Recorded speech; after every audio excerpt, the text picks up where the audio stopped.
terve, ajattelin dokumentoida eli dokumenteerata tämmöisen reseptikokeilun.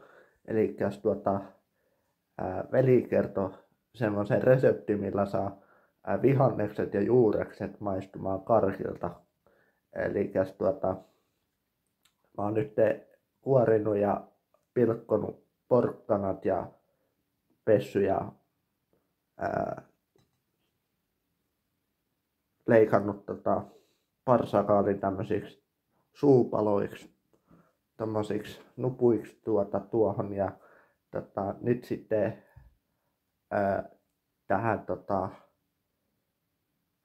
seuraavaksi marinoidaan nämä.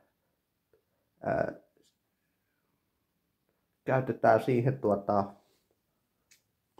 rypsiöljyä ja sitten heitetään siihen suolaa ja juoksevaa hunajata, niin tulee sitä makeutta siihen.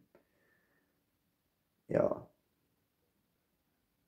No niin, nyt mä möyhin noi juurekset nyt tuohon marinaadiin, eli siihen öljyyn ja sitten lorausöljyä ja mututuntumalla vähän suolaa ja sitten teelusikka tai pari niin hunajaa, ehkä vähän sokeria. Mulla ei nyt ollut sokeria, niin mä lisäsin vähän enemmän hunajaa. Sitten unohdin sanoa, niin lisäsin vielä rosmariinia. Tässä voi käyttää rosmariinia tai mustapippuria, rouhittua mustapippuria tai molempia. Mut joo, nää vois marinoitua tässä vaikka sanotaan noin 10 minuuttia ja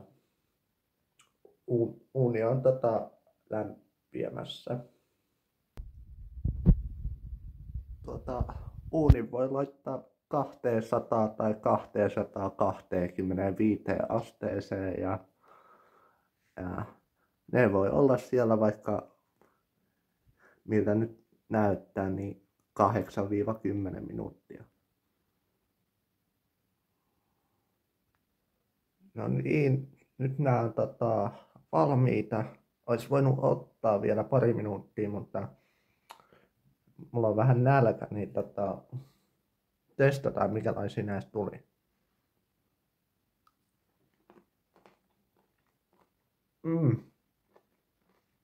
Joo.